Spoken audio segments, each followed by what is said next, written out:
Voici l'histoire des 3 petits cochons, racontée par le site mondedespetits.fr.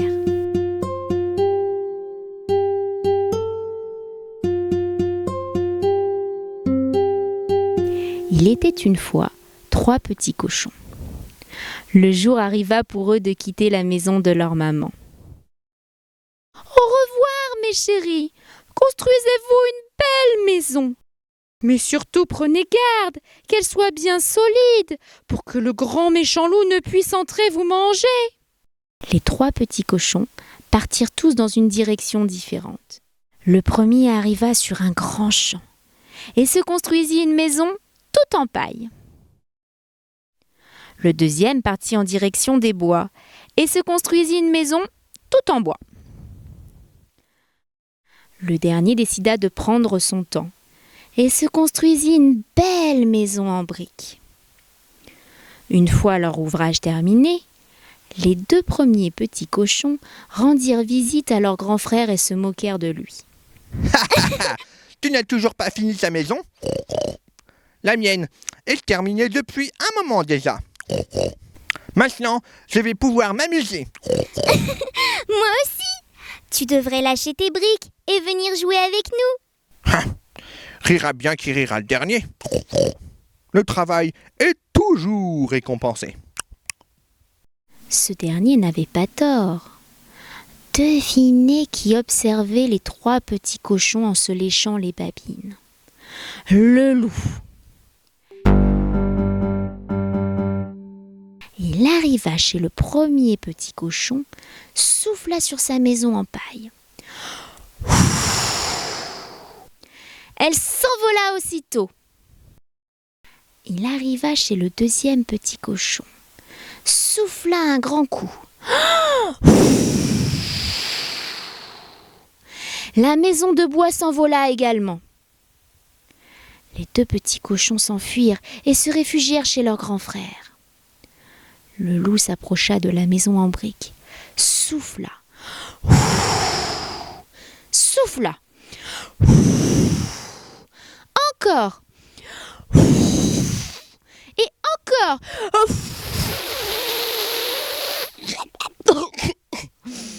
Mais la maison ne bougea pas. Je ne vais pas me laisser faire. Je finirai bien par les manger, ces 3 petits cochons. Je sais. Je vais monter sur le toit et entrer par la cheminée.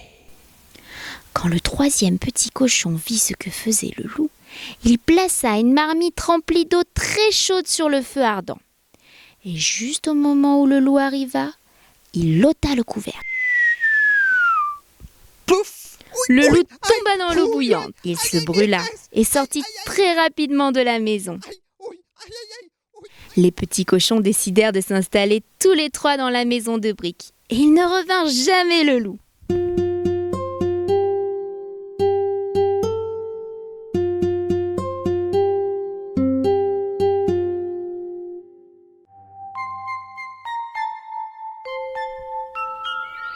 La Belle et la Bête. Il était une fois, dans un pays lointain, un riche marchand qui avait 3 filles. Les 2 aînées étaient capricieuses et égoïstes. La plus jeune avait bon cœur et elle était si jolie que tout le monde la surnommait Belle. Un matin, le marchand annonça qu'il s'en allait pour un long voyage. Que puis-je vous rapporter, mes filles, pour vous faire plaisir ? Des robes et des bijoux, papa. Moi, je voudrais seulement que vous reveniez. Allons, Belle, laisse-moi te ramener un présent. Très bien. Si vous insistez, je voudrais une jolie rose. Sur le chemin du retour, le marchand se perdit dans la forêt. Frigorifié, il fut heureux de trouver un château qui semblait abandonné. Il entra. « Il y a quelqu'un » Personne ne répondit. Sur la table, un somptueux dîner était servi. Le marchand, affamé, s'attabla, dîna puis épuisé, décida d'aller se coucher. Le lendemain matin, en quittant le château, il remarqua des roses dans le jardin et décida d'en cueillir une pour sa fille. C'est alors qu'une horrible bête apparut devant lui. « Comment oses-tu me voler, moi qui t'ai offert mon hospitalité? Est-ce ainsi que tu me remercies ?»« Pitié, monseigneur, je suis désolé. Ce n'est qu'une petite rose pour l'une de mes filles. »« Fort bien. J'épargnerai donc ta vie à la condition que l'une de tes filles vienne vivre ici avec moi. » Le cœur brisé, le père rentra chez lui et expliqua la situation à ses filles. Belle accepta aussitôt de se rendre au château. Quand elle y arriva, Belle découvrit qu'un délicieux repas avait été préparé à son intention. Alors qu'elle commençait à peine à manger, la bête apparut. Belle faillit s'évanouir de frayeur. Mais la bête lui souhaita seulement bonne nuit et s'en alla. Belle chercha alors dans le château un endroit où dormir. Elle arriva devant une porte couverte de roses. Elle entra et s'aperçut que la pièce avait été aménagée pour elle.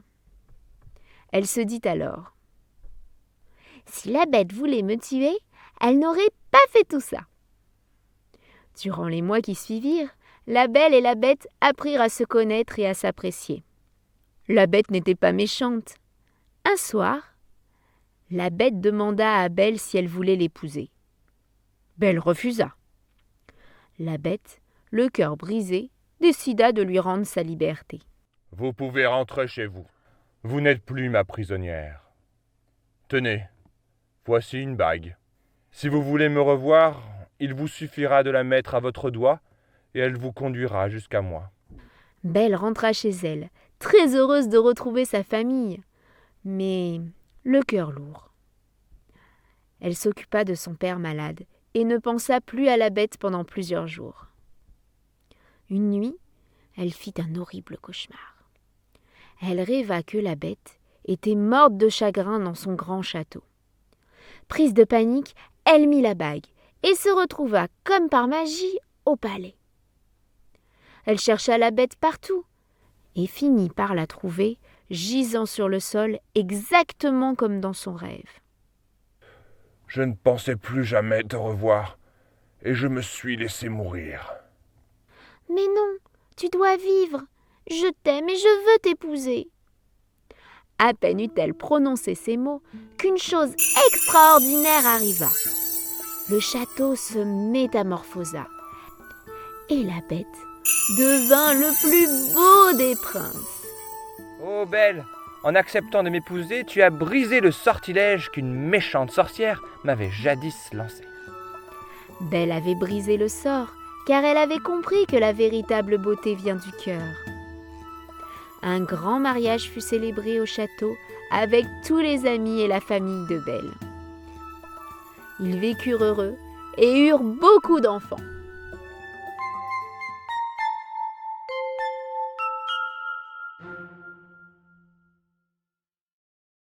Le petit chaperon rouge. Voici l'histoire d'une petite fille, très jolie, qui adore mettre le bonnet de velours rouge que lui a offert sa grand-mère. Elle le porte si souvent que tout le monde l'appelle Petit Chaperon Rouge.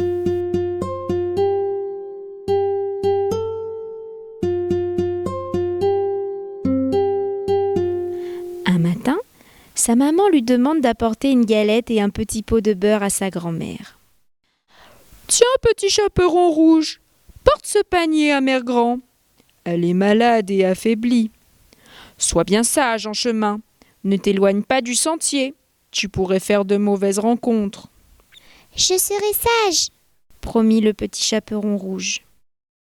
Mère Grand habite à une bonne demi-heure du village, tout là-bas, au milieu de la forêt. À peine rentré dans les bois, le Petit Chaperon Rouge rencontre le loup. Elle ne le connaît pas et ne sait pas qu'il est méchant et menteur. « Bonjour, Petit Chaperon Rouge. Où vas-tu ? » « Bonjour, monsieur le loup. Je vais dans la forêt apporter une galette et du beurre à ma grand-mère qui est malade. La forêt est splendide ce matin. Regarde comme les fleurs sont belles. Tu devrais cueillir un bouquet pour ta grand-mère. C'est une bonne idée. Merci, monsieur le loup. Oh, comme il est méchant ce loup. Il veut retarder le petit chaperon rouge et arriver le premier chez Mère Grand. Le loup arrive chez Mère Grand et frappe à la porte. Toc, toc, toc. Qui est là? Demande la vieille dame. C'est moi, le petit chaperon rouge. Tire la chevillette et la bobinette, chéra. Le loup ouvre la porte et bondit sur Mère Grand. Il l'avale d'une bouchée. Pendant ce temps, le petit chaperon rouge gambade dans les bois à la recherche des plus belles fleurs. Une fois son bouquet fini, elle reprend le chemin de la maison de sa grand-mère. Elle arrive devant la porte et frappe. Tac, tac, tac. Qui est là? C'est le petit chaperon rouge. Tire la chevillette et la bobinette, chère. Le petit chaperon rouge tire la chevillette et s'approche du lit. Oh, Mère Grand, que tu as de grands bras. C'est pour mieux t'embrasser, mon enfant. Oh, Mère Grand, que tu as de grandes oreilles. C'est pour mieux t'entendre, mon enfant. Oh, Mère Grand, que tu as de grandes dents. C'est pour mieux te manger, mon enfant. Le loup bondit et se jette sur le petit chaperon rouge. Il l'avale d'une bouchée. Heureusement, un chasseur passe devant la maison et assiste à la scène. Il entre, prend le loup par les pattes et le secoue très fort. Tiens, méchant loup, tu l'as bien mérité. Le loup crache alors la grand-mère et le petit chaperon rouge. Puis, pris de panique, le loup s'enfuit de la maison.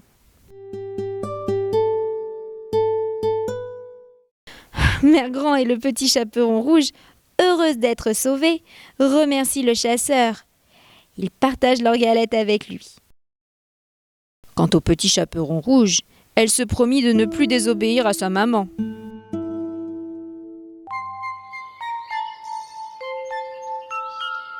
Réponse.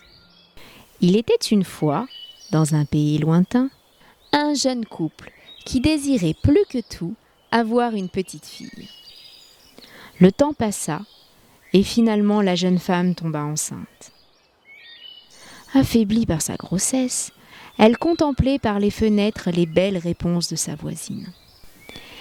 Elles étaient si luisantes, si fraîches et si appétissantes qu'elle rêvait d'en manger. Son mari, voulant la rendre heureuse, s'introduisit dans le jardin.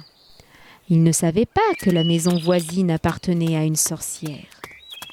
Il cueillit les réponses et les offrit à sa femme, qui les mangea goulûment. Mais la sorcière s'en rendit compte et déclara au jeune couple : « Quelle audace de venir s'introduire dans mon jardin comme un voleur et de me prendre mes précieuses réponses. Je ne vous le pardonnerai jamais. Quand votre précieux bébé sera né, à mon tour, je viendrai chez vous et je vous l'enlèverai. » À la naissance de la petite fille, la sorcière mit son plan à exécution et prit le bébé, qu'elle nomma Réponse. Elle l'éleva comme sa fille et prit grand soin d'elle. Les années passèrent et à 16 ans, Réponse devint très belle. Elle avait de longs cheveux blonds dorés, de très beaux yeux bleus et était d'une gentillesse infinie. La vieille sorcière, de crainte qu'on l'enlevât, décida de l'enfermer en haut d'une tour perdue dans la forêt. Sans escalier, aucune personne ne pouvait y monter, sauf la sorcière. Elle appelait : « Réponse, réponse, descends-moi tes cheveux !» Alors Réponse laissait tomber sa natte et la sorcière grimpait.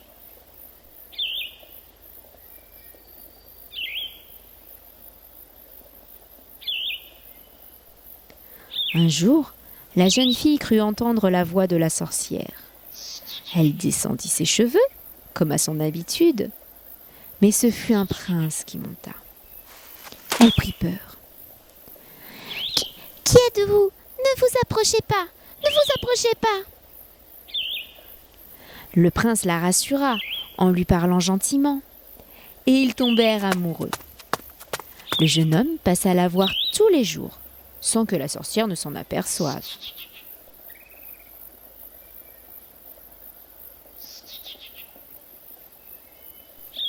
Un jour, il lui demanda. Réponse, ma belle Réponse. Je vous aime. Voulez-vous m'épouser et descendre de cette tour avec moi? Oh oui, je le veux. Elle en parla aussitôt à la sorcière, croyant que celle-ci serait heureuse pour elle. Mais ce fut tout l'inverse. Elle devint folle de rage.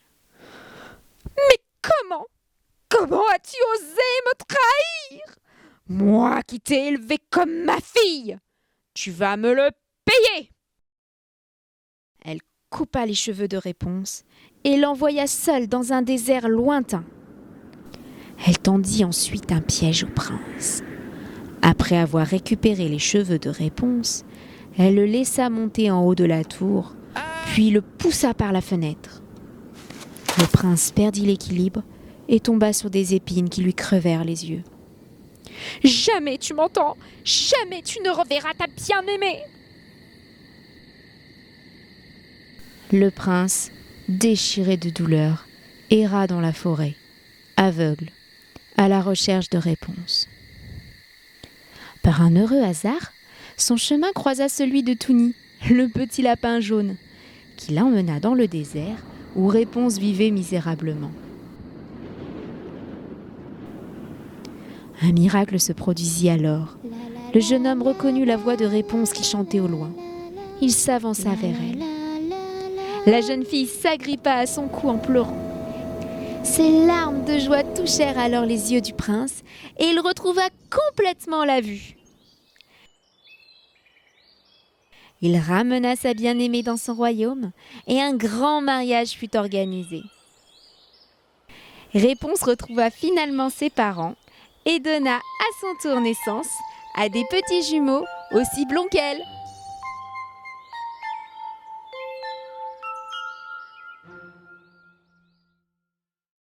Bonjour à tous.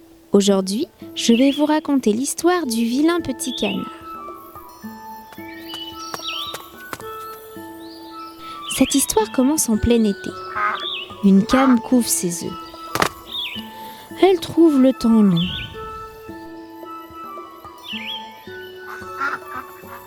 Oh, regardez, je crois qu'un œuf bouge enfin. Oh, un deuxième. Ça y est, je vois 2 jolis petits canetons. La maman cane est très heureuse.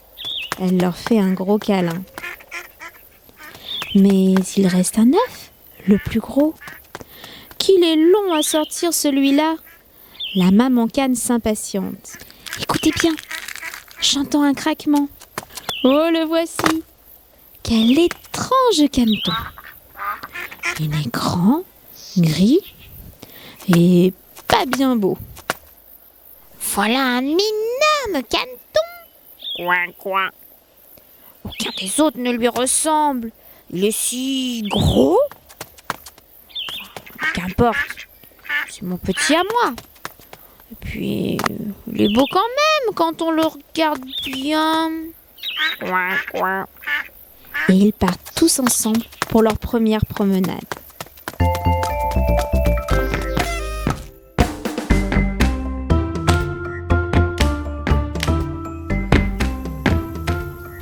Un jour, la maman cane décide de présenter ses petits aux autres animaux de la basse-cour. À Madame Noix, Madame la Poule et Madame Dindon. Elles ne sont pas très gentilles et sautent aussitôt sur le vilain petit canard.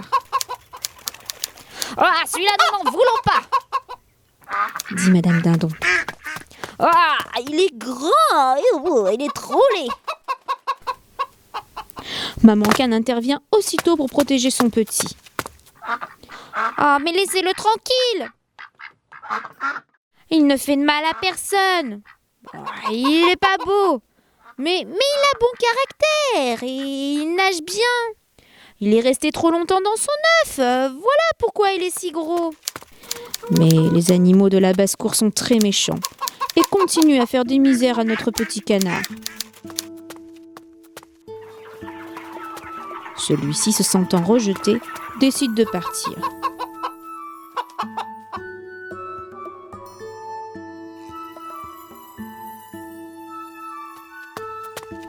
Il est maintenant tout seul.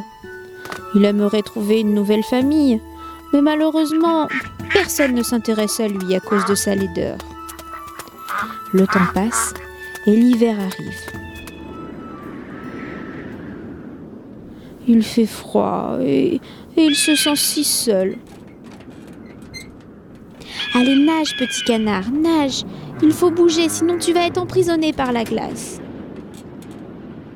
Oh non, trop tard. Heureusement, un vieux monsieur passe par là, brise la glace et récupère le caneton. Il le ramène chez lui et le réanime. Mais notre petit canard prend peur et sort vite de la maison. Il décide alors de se cacher derrière un buisson tout l'hiver et d'attendre un peu d'air chaud pour trouver une nouvelle famille. Derrière son buisson, il grandit.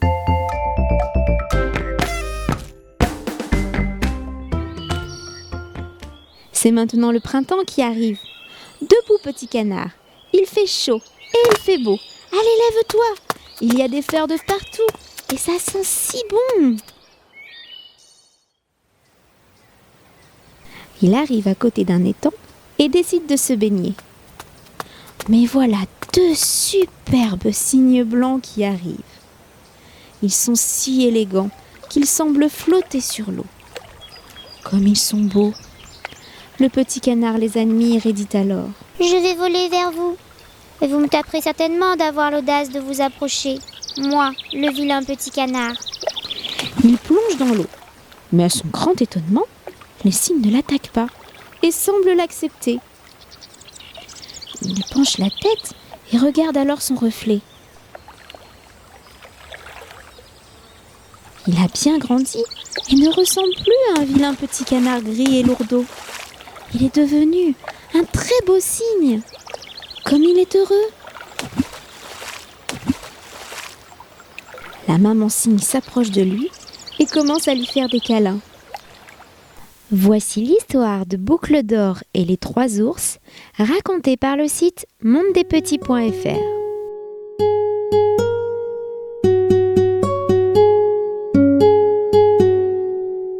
Tout près de la forêt habitait une petite fille qui avait les cheveux si blonds et si bouclés qu'on l'appelait Boucle d'Or. Dans la forêt, près de la maison de Boucle d'Or, vivait une famille ours. Il y avait le grand ours, le papa, un ours de taille moyenne, la maman, et un petit ours. Comme il faisait très chaud ce jour-là, et parce que la soupe était bien trop chaude pour être mangée tout de suite, les 3 ours décidèrent de faire une petite promenade en attendant que le déjeuner refroidisse un peu. Ils sortirent donc tous les 3, laissant derrière eux la porte de la maison entr'ouverte. Ils ne craignaient pas les voleurs. Boucle d'Or, ce jour-là, avait aussi eu l'envie de se promener dans la forêt. Et, chemin faisant, elle arriva près de la maison des 3 ours. Elle frappa à la porte, mais n'entendit aucune réponse. Alors, comme elle était bien curieuse de savoir qui pouvait vivre ici, elle entra.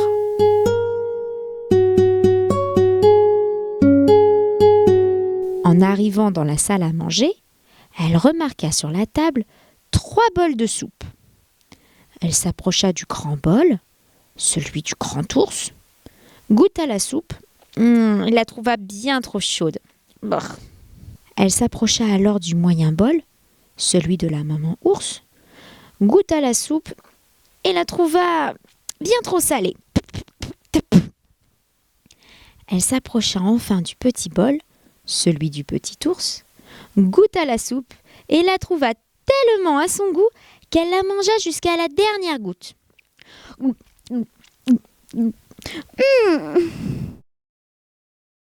Ensuite, elle voulut s'asseoir. Elle s'assit sur la grande chaise, celle de Papa Ours, mais la trouva bien trop haute. Elle s'assit sur la moyenne chaise, celle de Maman Ours, mais la trouva, oh là, un peu trop bancale. Elle s'assit alors sur la petite chaise, mais comme Boucle d'Or était trop lourde, elle cassa. Oh, c'est pas grave, Se dit-elle. continuons la visite. Elle vit alors un escalier au bout de la pièce et entreprit de le monter. Arrivée en haut, elle vit une grande chambre à coucher dans laquelle se trouvaient 3 lits. Un grand, un moyen et un petit. Elle se coucha sur le grand lit, celui de Papa Ours évidemment. Mais elle le trouva trop dur. Alors elle se coucha sur le moyen lit, celui de Maman Ours bien entendu. Mais elle le trouva trop mou. Enfin elle se coucha sur le petit lit, celui du petit ours, cela va de soi. Et elle le trouva tout à fait comme il faut. Alors elle s'y endormit.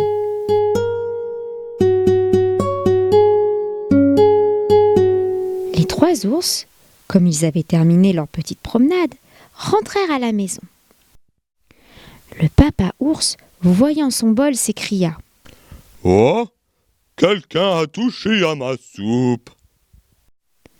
La Maman Ours, voyant son bol, s'exclama : « Quelqu'un a touché à ma soupe !» Le petit ours, regardant son bol, dit : « Quelqu'un a mangé toute ma soupe !» Papa Ours avança dans la pièce et vit sa chaise. « Oh, quelqu'un s'est assis sur ma chaise !» Maman Ours, s'avançant alors vers sa chaise, affirma : « Quelqu'un s'est assis sur ma chaise !» Et le petit ours, comme il se doit, s'approchant à son tour, pleurnicha : « Quelqu'un a cassé ma chaise !» D'un grand pas décidé, Papa Ours se dirigea vers l'escalier qu'il grimpa 4 à 4, suivi par Maman Ours et le petit ours qui séchait ses larmes. Papa Ours, une fois dans la chambre, avança vers son lit. « Oh, quelqu'un s'est couché sur mon lit !» Maman Ours, s'approchant aussi, dit : « Quelqu'un s'est couché également sur mon lit !» Et le petit ours s'étonna alors. « Il y a quelqu'un sur mon lit !» Boucle d'Or, réveillée par la voix des ours, ouvrit les yeux et vit les 3 ours penchés au-dessus d'elle. Bien sûr, les ours n'étaient pas méchants, mais elle eut très peur et voyant la fenêtre ouverte, elle s'y précipita et sauta par-dessus pour courir vite jusqu'à chez elle. Voilà ce qui arrive quand on rentre chez les gens sans y être invité. Les 3 ours ne la revinrent plus jamais.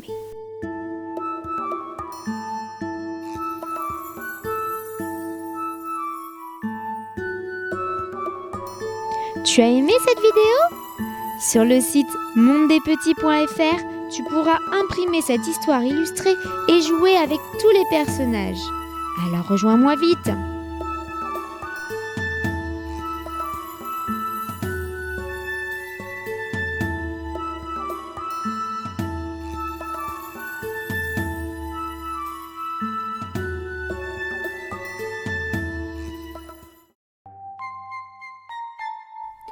Cendrillon.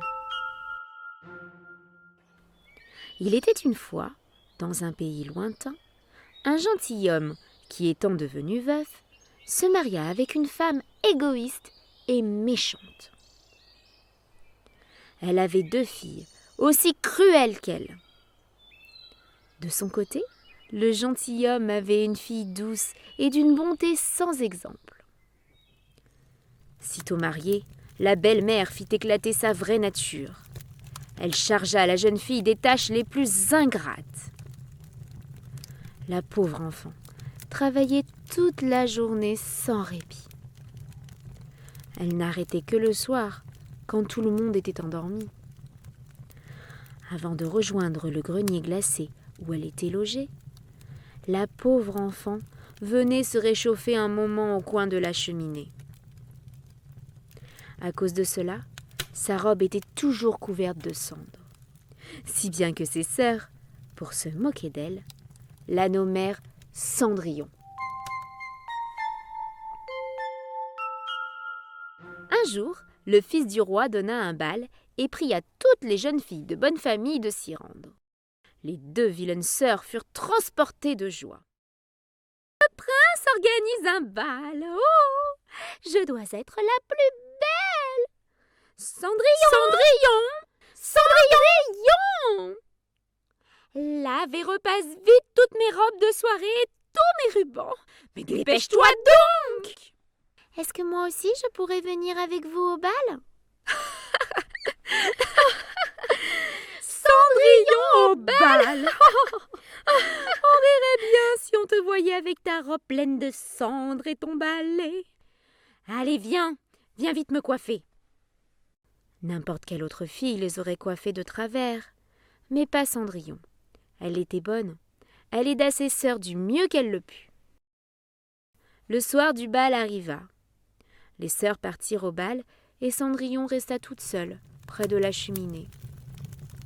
Elle était si triste. Elle pleurait.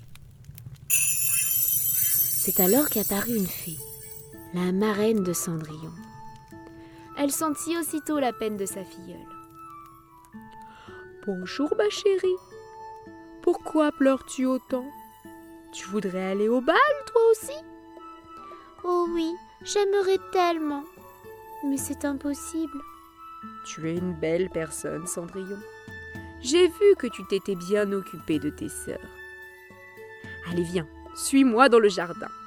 Il faut qu'on trouve une bonne grosse citrouille. » « Une citrouille?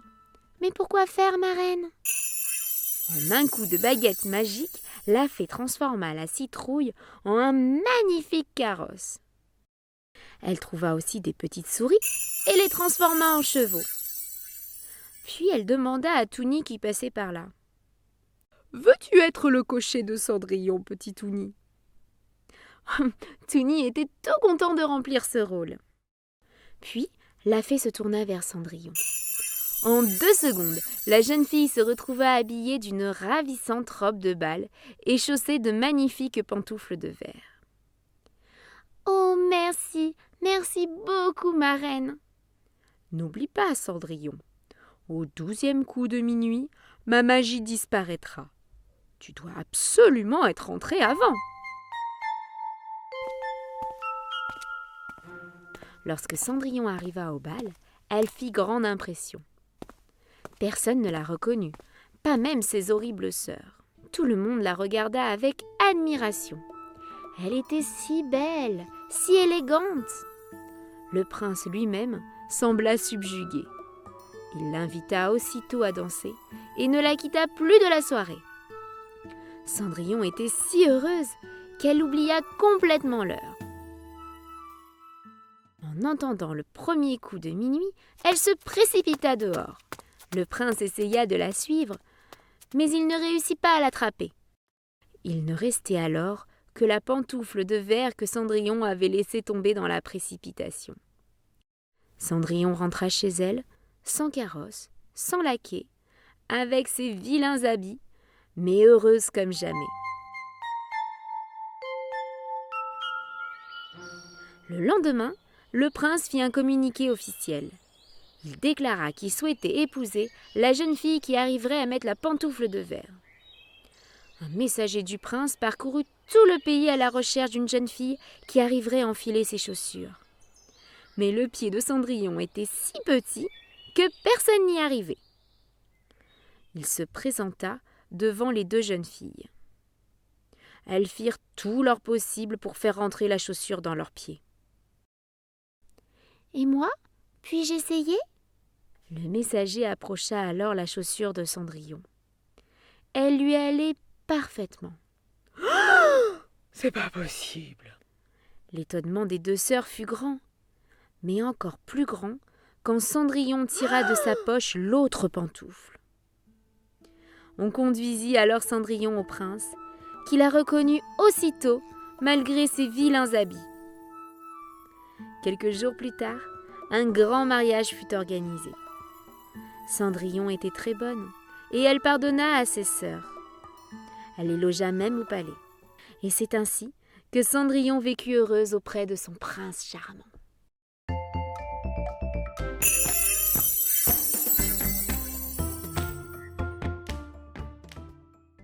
Bonjour les enfants. Aujourd'hui, je vais vous raconter l'histoire de la princesse Méline. Dans un pays lointain vit un prince. Il est très amoureux de la princesse d'un village voisin nommé Méline. Elle est si belle et si gentille qu'il rêve de l'épouser. Mais le père de celle-ci refuse catégoriquement la demande du prince. Il veut que sa fille épouse un homme plus riche.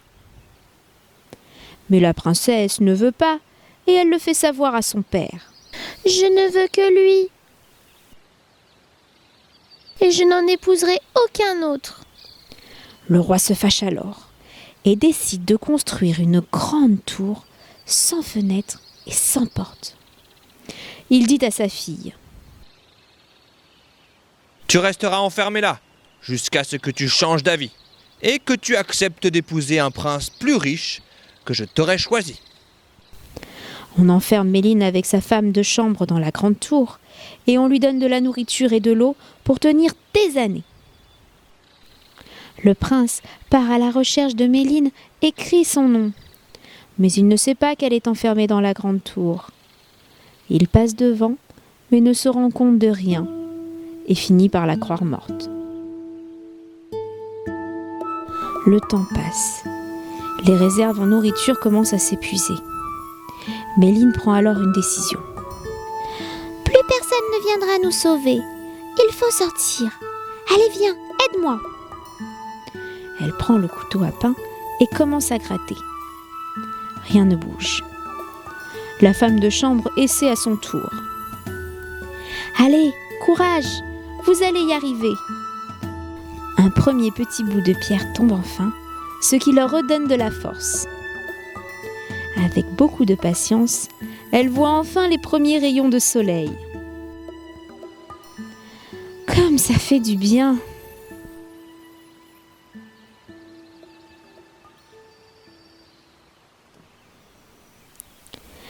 C'est alors que Méline aperçoit le château de son père. Le château a certainement pris feu. Tout est en ruine et semble abandonné. Il n'y a plus personne ici. Il faut partir. Mais pour aller où ? Elle marche en direction du village voisin à la recherche de son prince. Mais il n'y a plus personne ici non plus. Affamée, elle finit par manger des orties sur le bord de la route.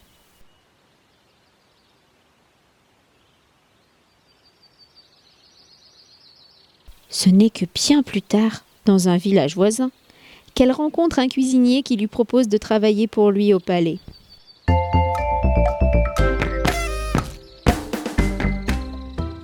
Mais vous savez, le monde est petit. Figurez-vous que c'est dans ce château que s'est installé le prince et son père. Le roi a choisi une femme à son fils, une princesse laide et très méchante.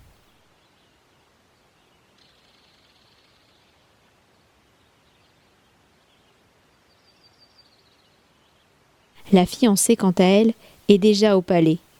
Mais consciente de sa laideur, elle reste enfermée dans sa chambre et ne se montre pas. Méline lui apporte le repas tous les jours. C'est alors qu'une idée vient à la méchante princesse, qui propose à Méline. « C'est ton jour de chance. Je me suis tordu le pied et je ne peux pas bien marcher. Tu mettras ma robe et tu me remplaceras lors du mariage. Si tu n'obéis pas, tu le paieras de ta vie. » Méline est tellement heureuse de revoir son prince qu'elle accepte aussitôt. Elle met la très belle robe de mariée, un voile et se maquille pour ne pas qu'on la reconnaisse. Elle rentre ensuite dans la salle du trône. Tout le monde ne voit qu'elle. Elle est si belle, si élégante, si gracieuse. Elle ressemble tellement à ma Méline. Si on ne m'avait pas dit qu'elle était morte, je croirais que c'est elle qui se tient devant moi. Le prince accepte de l'épouser et la conduit à l'église. En chemin, Méline croise des orties et leur dit « Oh, merci petite ortie de m'avoir nourrie quand j'en avais tant besoin. Tu n'as pas vraiment bon goût, mais tu m'as sauvé la vie et je t'en serai éternellement reconnaissante. » À qui parles-tu ? À personne. Enfin, aux orties, mais c'est une longue histoire. Tu connais la princesse Méline ? Tu as la même voix qu'elle. Non, je la connais pas. Je suis désolée. Non, je ne la connais pas. Le prince sort aussitôt un très beau collier de sa poche et le met autour du cou de Méline. Puis ils arrivent à l'église et se marient.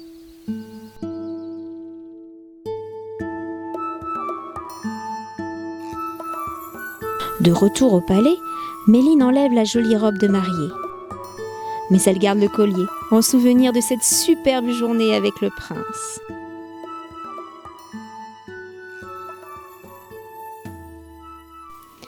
Les heures passent et on conduit la méchante princesse dans la chambre du prince.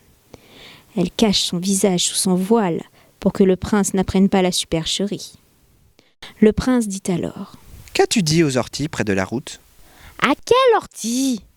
Je parle pas aux orties, moi. Si tu ne leur as pas parlé, alors tu n'es pas la vraie mariée. » Attends. Elle sort de la chambre et court voir Méline. Servante, qu'as-tu dit aux orties près de la route ? Je les ai remerciées de m'avoir nourrie quand j'en avais besoin. Je leur ai dit que je serais éternellement reconnaissante pour leur aide précieuse. Ah, cela te coûtera la vie. Elle retourne alors près du prince. Elle répète bêtement ce que lui a dit Méline. Et où est le collier que je t'ai donné devant la porte de l'église ? Le collier ? Le collier, tu m'as pas donné de collier, hein ? Si tu ne le sais pas, tu n'es pas la vraie mariée. Il lui arrache son voile et s'aperçoit que ce n'est pas la même princesse que celle qu'il a épousée. Comment es-tu arrivée là ? Et qui es-tu ? Je suis ta fiancée promise. Mais j'avais peur que les gens se moquent de moi. C'est pourquoi j'ai ordonné à la petite Souillon de mettre ma robe et d'aller à l'église à ma place. Où est cette fille ? Où est cette fille ? Je veux la voir. Va la chercher. La méchante, folle de rage, sort de la chambre et dit à ses serviteurs de se débarrasser de sa femme de chambre et de l'enfermer tout de suite dans un cachot. Méline crie. « Prince, venez m'aider, je vous en prie. Je ne veux plus être séparée de vous. Prince !» Le prince arrive alors en courant et sauve Méline. Débarrassé de tout son maquillage et de son voile, le prince reconnaît enfin Méline. Tu es la vraie mariée. Tu portes le collier que je t'ai offert. Mais tu es aussi Méline, la princesse que j'ai tant aimée. Dis-moi la vérité, je t'en prie. Oui, c'est vrai, je suis Méline. Celle qui, par amour pour toi, a été emprisonnée dans une tour obscure. Mais aujourd'hui, je t'ai enfin retrouvée et mon rêve s'est réalisé. Je suis maintenant la plus heureuse des femmes. Le prince l'embrasse et ils se promettent de ne plus jamais se séparer.